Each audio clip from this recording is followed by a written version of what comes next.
अस्सलाम वालेकुम व्यूअर्स, कैसे हैं आप सब। आई होप कि सब अच्छे होंगे और बहुत अच्छे से अपना और अपने प्लांट्स का ख्याल भी रख रहे होंगे। आज मैं स्वीट पोटैटो वाइन ग्रो करने जा रही थी, तो सोचा आपके साथ शेयर करती हूँ। क्योंकि चंद दिन पहले ये एक छोटी शाख काटने जा रही थी, लेकिन गलती से बड़ी शाख कट गई। तो उस वक्त मेरे पास टाइम भी नहीं था लगाने का, तो मैंने उसको यूँ शीशे के जार में पानी डाल के तो खड़ा कर दिया। तो ये देखें, तकरीबन 5-6 दिन में ये इसकी रूट्स बन गई हैं। ये देखें कितने अच्छे से रूट्स डेवलप हुई हैं इसकी। बहुत आसानी के साथ इसकी अगर हम ऐसे कटिंग तोड़ के लगाएं तो वो भी बहुत आराम से चल जाती है, और अगर हम इसको पानी में रख के इसकी रूट्स बना के लगाएं तो भी बहुत आसानी से ये प्लांट बन जाता है। तो चलें, इसको ग्रो करने से पहले मैं आपको अपनी स्वीट पोटैटो वाइन जो मैंने डायरेक्ट शकरकंदी से ग्रो की थी उसका रिज़ल्ट दिखाती हूँ आपको। ये देखिए माशाल्लाह, ये मैंने वीडियो बना के शेयर किया था ना, तो उसमें ये देखें इस तरह से लगाई थी आपके सामने। तो अब माशाल्लाह देखिए इसकी ग्रोथ कितनी अच्छी चल रही है और स्टेबल है बिल्कुल। और इसके अलावा जो मैंने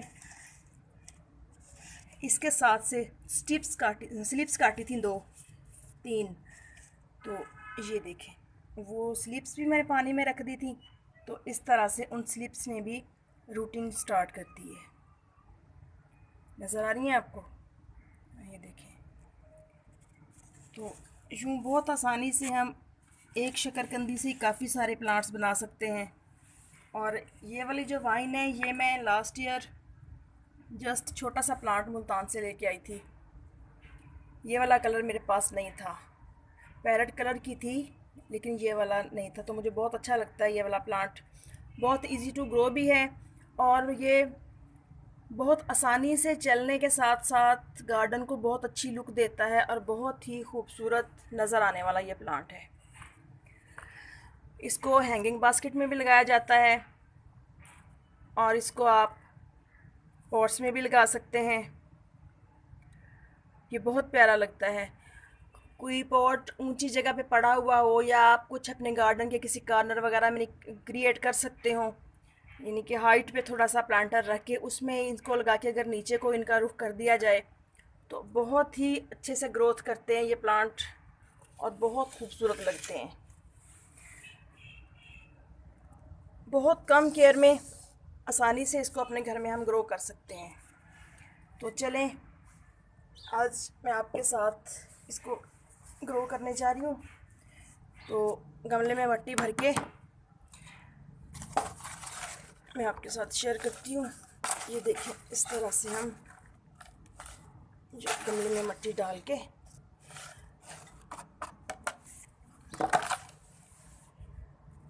मिट्टी, ये मेरी वही कंपोस्ट वाली है जो मैंने चांदी प्लांट जब वो रिपोर्ट किया था तो उसमें नीचे से निकाली थी ना कंपोस्ट वाली मिट्टी। इसमें सैंड भी शामिल है, भालू मिट्टी भी है और कंपोस्ट भी बनी हुई है। तो नरम मिट्टी होनी चाहिए, कोशिश करें कि पोरस मिट्टी हो ताकि उसमें पानी ज़्यादा देर ठहरे ना और प्लांट की जो रूट्स हैं वो गल के ख़राब ना होने पाए। तो इसका गमले का ड्रेनेज होल वगैरह चेक करके इस तरह से पहले थोड़ी सी मिट्टी डाल के तकरीबन 2-3 इंच तो उसको थोड़ा सा हाथ पे स्ट्रेस दे के दबा लेते हैं ताकि गमले में से पानी डालते ही निकल ना जाए और मिट्टी भी निकल के तो फर्श वगैरह भी गंदा ना हो। तो इसको, इन दोनों को अगर मैं चाहूँ तो मैं 2 प्लांटर्स में भी लगा सकती हूँ। ये देखें अलग अलग 2 प्लांटर बन सकते हैं, बट मैं इसको एक में ही लगाऊंगी क्योंकि हेल्दी सा भरा हुआ प्लांटर खूबसूरत लगेगा ज़्यादा। इस तरह से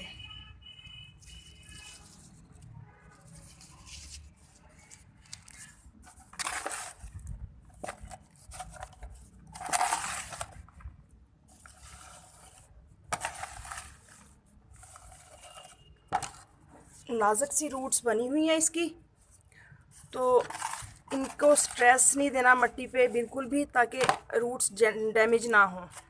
बस मिट्टी डाल के तो पानी दे देंगे, मिट्टी खुद ही अपनी जगह बना के सेट हो जाएगी और प्लांट भी स्टेबल हो जाएगा।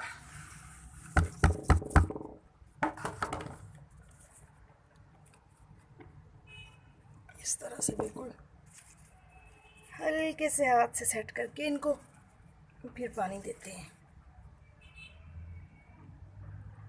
ये देखिए इसकी रूट्स काफ़ी ऊपर तक थी, बट जो मैंने ज़्यादा हेल्दी रूट्स थी वो मिट्टी के अंदर की हैं, जो गुच्छा सा बना हुआ था रूट्स का। तो इस तरह से मैं इनको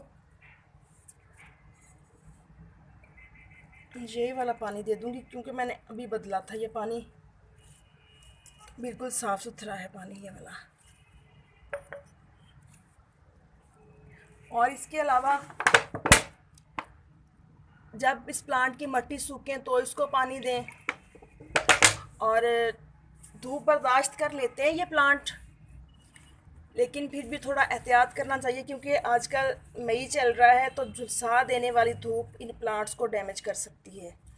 इनके लीव्स बर्न होना शुरू हो जाएंगे, तो इसलिए इनको लगा के, वैसे भी जब प्लांट को लगाया जाता है तो तब तो ज़रूरी है कि 5-6 दिन शेडी एरिया में ही रखा जाए। जब प्लांट स्टेबल हो जाए, अपनी रूट्स मिट्टी में बढ़ाना शुरू कर दे और ऊपर से ग्रोथ शुरू हो जाए, तो फिर आप इनको हल्की धूप वाली जगह पे रख सकते हैं, जहाँ सुबह की 1-2 घंटे की धूप आए और उसके बाद बस साया हो जाए। और बहुत ज़्यादा केयर भी नहीं करनी पड़ती इसकी। इसके अलावा बस पानी का ख्याल रखें कि जब मिट्टी सूखे तो दोबारा पानी दें।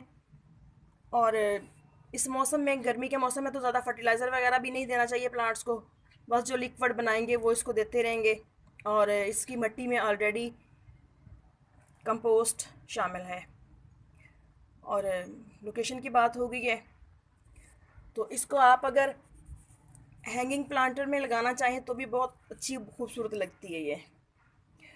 और डायरेक्ट आप अगर प्लांट से स्टेम लेके इसी तरह से, जैसे ये मेरी स्टेम है, तो अगर आप यहाँ से कट करके ये वाले 2 लीव उतार के मिट्टी में लगा दें तो भी 2-4 दिन बस प्लांट मुरझाया हुआ रहेगा और बहुत आसानी से प्लांट अपनी ग्रोथ शुरू कर लेगा। और एक प्लांट से आपके पास कई प्लांट्स बन सकते हैं। तो ओके फ्रेंड्स, आई होप कि आपको मेरा वीडियो अच्छा लगेगा। अच्छा लगे तो मेरे चैनल को सब्सक्राइब करना मत भूलिएगा।